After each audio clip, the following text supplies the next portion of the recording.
Welcome back to Banjo-Kazooie, the worst level in the game, or any game, really. I don't know. I mean, I can't recall enough bad levels in games. Your to brain compare. blocks them out, but they're there. I mean, the entirety of DK64. I mean, Ron had such nostalgia goggles for that game, and then I sat him down, and he was asleep. Like, we had rescued Diddy and kind of finished the first trip through the first world, and Ron was asleep. I mean, the very, very beginning is okay. Is it? But it just quickly devolves into a shit show. So bad. Who thought making you play every world 5 times was good? I mean, as little kid John, I thought, man, this game is great. There's 5 characters, and I can play them. There's so much to do. Yeah. I was like, man, this game's awesome. And I got to feel awesome because I got to do, like, surgery on my N64 and, like, pop out the RAM pack and The, put in a the new jumper one. pack to put in. You felt good about that? Yeah. You feel like a big man because you swapped out the provided part. Dude, I was fucking 8. Hey, look, Conquer. I was 8.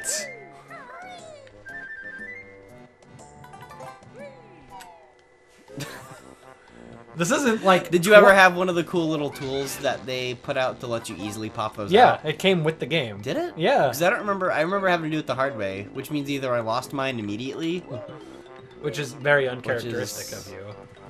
and when I was 10, it was also a small piece too. It was a small piece.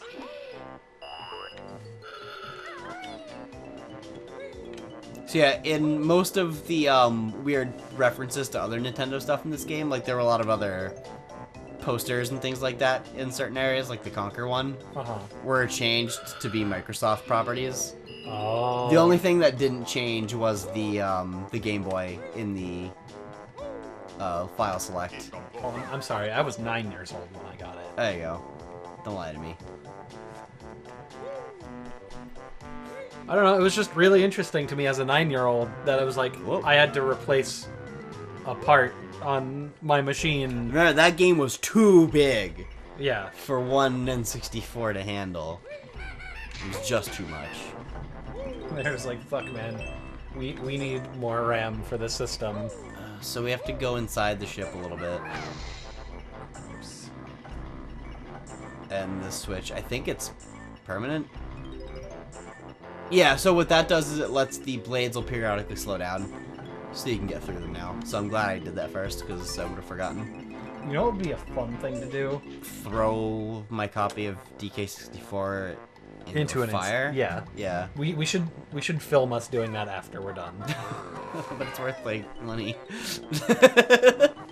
Okay, fine. I feel so bad whenever someone at work, like a customer, Excitedly buys it. excitedly buys that game. And then I remind them, like, by the way, you need an expansion pack to play this. Do you want to get one of those as well? Oh, yeah, yeah. Like, are you willing to spend, like, $45 to play this game right now? Are you fucking stupid? Well, what I'd like to do, Short answer is yes, just there. or one thing that would be interesting to do, is find games that were rated really well at the time, play them, and then like see how well they've held up and like. Hey, as an experiment, Yeah. go to the Wikipedia page for DK64 and see what kind of reviews it got. That's why, because I saw one rating already that's 4.5 out of 5. Really? Yeah. Really? Yeah.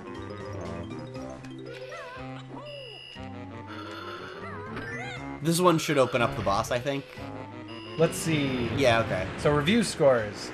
Metacritic, 90 out of 100 as an aggregator. And then for publications, All Game gave it 4.5 out of 5 stars. EGM was a little bit harsher, 27 out of 40. Famitsu, 33 out of 40. GameFan, 7 out of 10. GamePro, 4.8 out of 5. GameSpot, 9 out of 10. IGN, 9 out of 10. N64 Magazine, 93%. Oh my god. Nintendo Life was harsher. 7 out of 10 for the N64, and for the Wii U, 7 out of 10. Nintendo Power, 8.6 out of 10. I would rate the Wii U version lower, Because it fixed the bugs. Yeah. The frame rate working means the bugs don't work. Nintendo Power, 8.6 out of 10. Next Generation, which is a publication I've never heard of, 4 out of 5. It's probably one of those 90s ones that, like, just died out.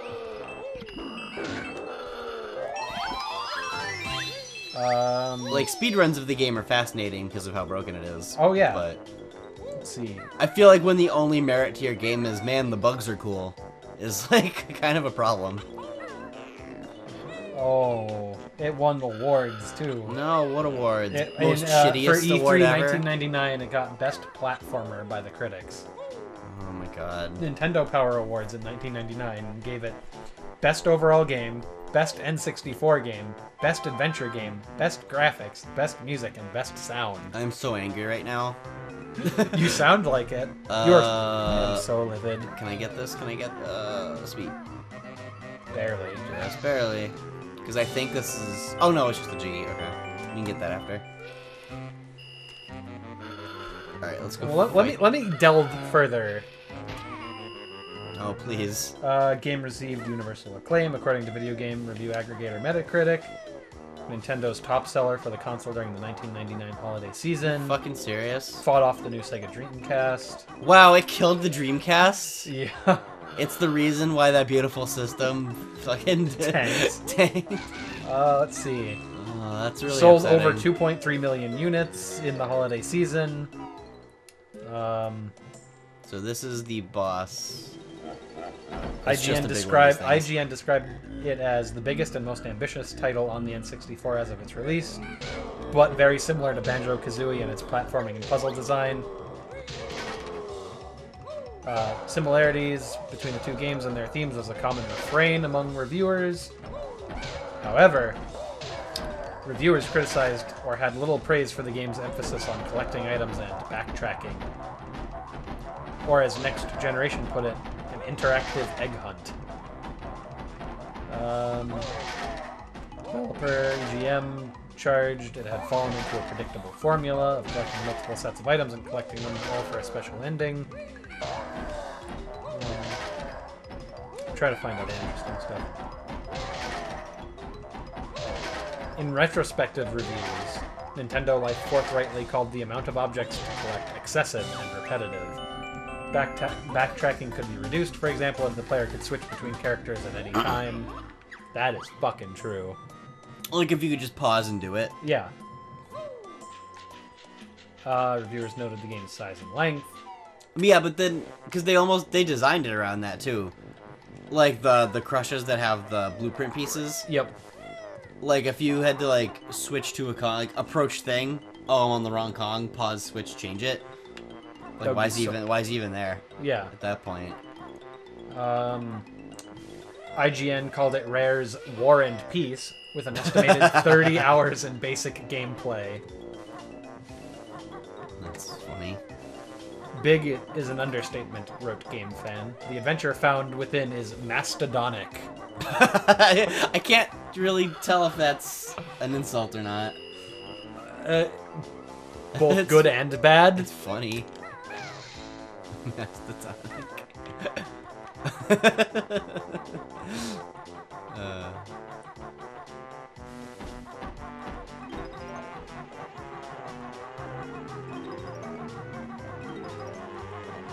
Let's see, slow running speed and camera issues also frustrated reviewers. I'm surprised that at the time the bad frame rate didn't bother people. Let's see. Because that game, I'm getting to it. There's a whole. I was gonna say, there's like 5 more paragraphs. Because that game runs poorly, like shockingly bad. Let's see. For example, characters who do not move during their attacks become vulnerable to encroaching enemies.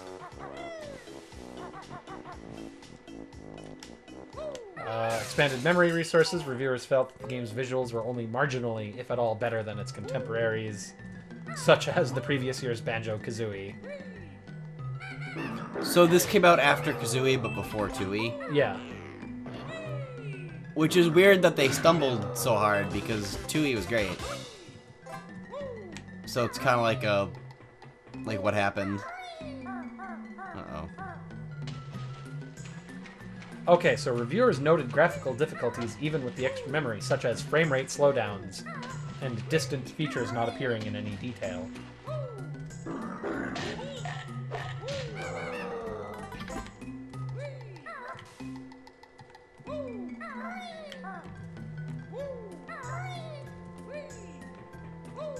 Okay, so this is a little more real. honest. Yeah. Reviewers concluded that the game lacked the revolutionary potential of Donkey Kong Country, but was of a sufficient high quality to sell well during the holiday season. It was bad, but not bad enough. The 3D platform genre does not evolve with Donkey Kong 64, Allgame wrote. I miss 3D platformers. While hyped fans would be disappointed, IGN wrote that Donkey Kong 64 remains an excellent and expansive platformer with an overwhelming amount of things to do. And then more various things. Look at how fast our oxygen goes down underwater. Oh no, that's abysmal. And guess what? I still have to actually reach land or I'm gonna die. Oh my god. Because this doesn't count. And it only does it as soon as you're off the ladder, too. Still sucks. So the engines are still on, I believe, so we can't... Oh no, we can go in here though. Because see, this little dolphin's trapped under the anchor? Yep. Oh, so you have to go into where the anchor thing is and pull it up? Yeah, we can go in this way and, but we're still drowning if I don't.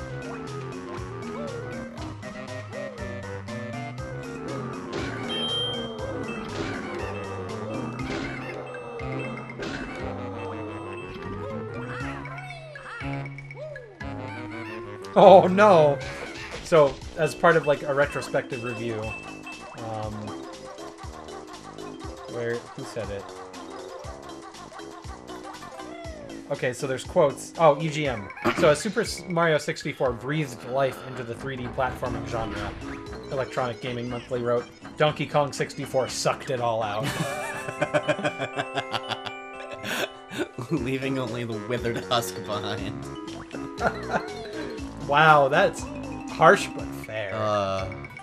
I'm glad that people realized over time this game isn't good.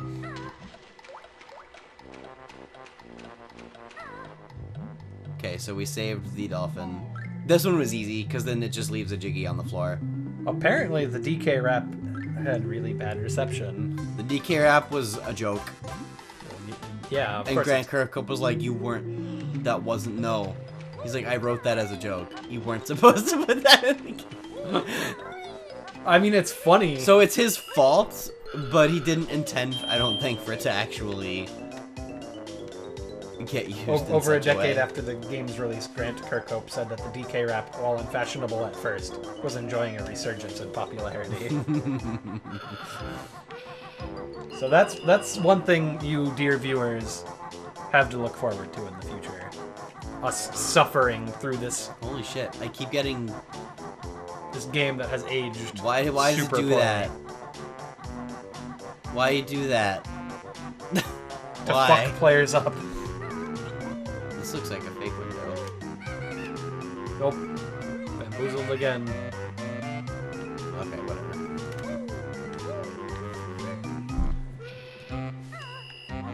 I think the top of the highest smokestack here has another Jiggy on it.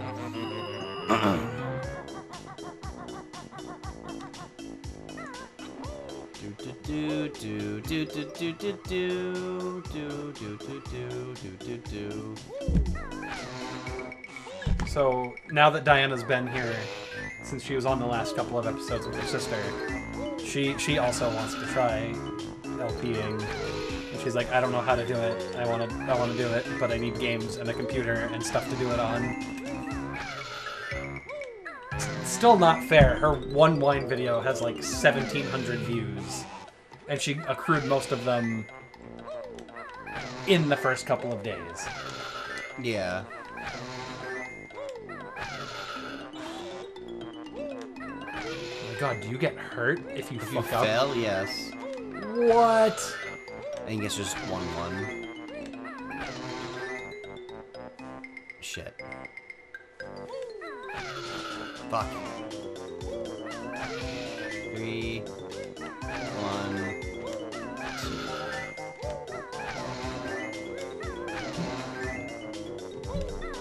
3. Fuck me. 3. Hey, I'm looking it up. 2. 1. Okay, never mind. But I've got Rusty Bucket Bay primed and ready to go. Oh, good. Oh, good. I don't think we're doing a lot more than this.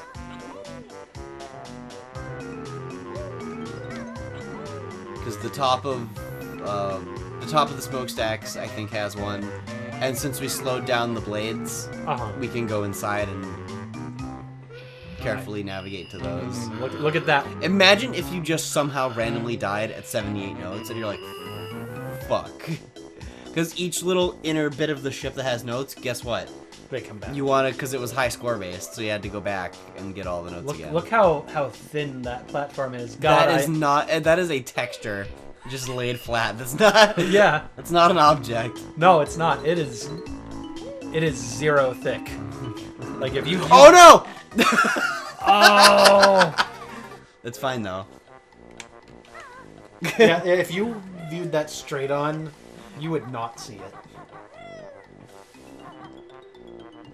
Yeah. So in the original release, I would be at 0 notes again. And probably have thrown your controller in and range. my note high score would have been 78. And it would have meant nothing because you died. That's too bad. And if you wanted to get a higher note score, you have to collect all the same ones over again, in addition to the ones you didn't get. Miserable. It's awful. There's a world in Tooie that, like, this one I mostly understand, like, where to go, what to do. There's, like, I think, like, 3 jiggies I don't get. Tooie has a world that is its version of this that to me is much worse. I got hit by the same one. Yeah, but you didn't fall off and die, so it's fine. But yeah, Tooie has a world that I would say is worse than this. Oh my goodness, that's...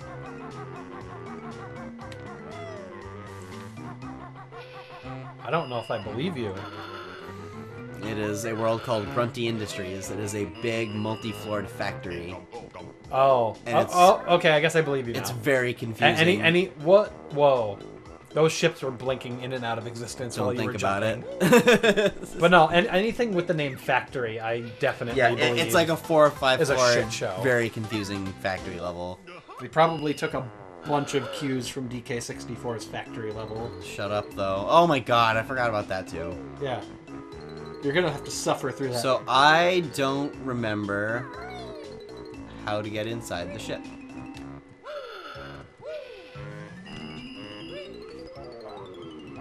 On it. Oh, it might just be this, actually. Nope, I already did this.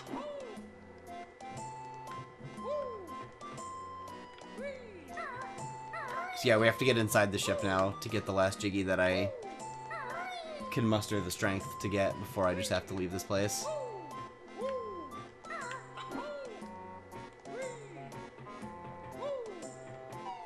Okay, you already got the closet, Jiggy.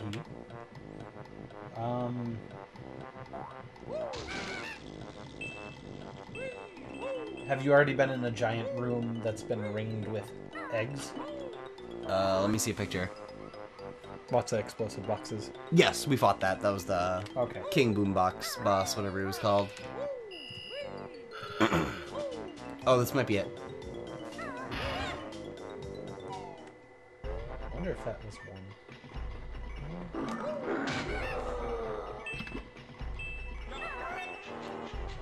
My favorite part about that is it looks just like the rest of the textures.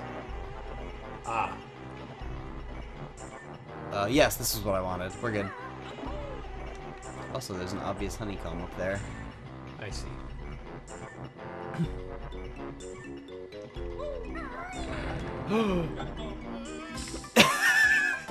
Instant death. Oh, did you do that on purpose? I don't think you did. No, I was playing chicken with the platform, and I thought it wasn't gonna move. It called you tried calling its Yeah. bluff. So if you just get bamboozled by the platforms level, oh whoops, Oh, you gotta get all those note jiggies score has again. been reset, Not the idiot. jiggies, the notes. It's like good luck. Your note high score is Fucking GG. whatever. I said GG, but it was really BG. Okay, now we go. Ecum Bokum.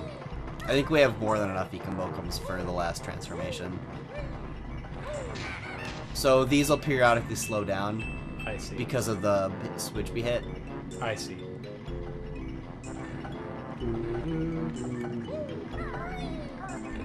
Or no, because we died, so the switch is, Oh, it resets switches when you die? I think so. Fuck. I think we have plenty of Ecum Bokums, but I think we can get this. Oh no, we're dead now. Really? That's... Really? This place sucks. Fucking really? I'm done. I don't like how I tapped out. I don't like it when things are that unforgiving Place for sucks. screwing up. Like, I tapped out. I'm out. oh, tapped out just like you did against Boggy. Boggy, I think, is still beatable, but this sucks. We can, however, get the Witch Switch Jiggy and open the next door, I think. Because now we have to backtrack a little bit, because the podium for Click Clock Woods door is way back near where not Rusty Bucket Bay. Treasure Trove Cove, where that was. Ah. Because it was that weird forest-looking room that had nothing in it. Excuse me, iPad. Didn't ask you to flip your get entire all- screen 180 degrees the other way. Flip turned upside down.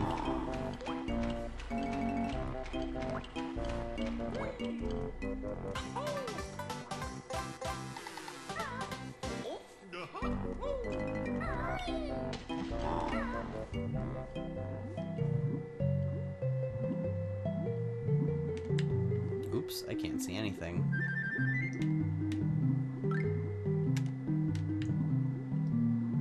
There we go. Oh, you only need 15 jiggies to open Click Clock Woods. Yeah, so we already had enough to open it.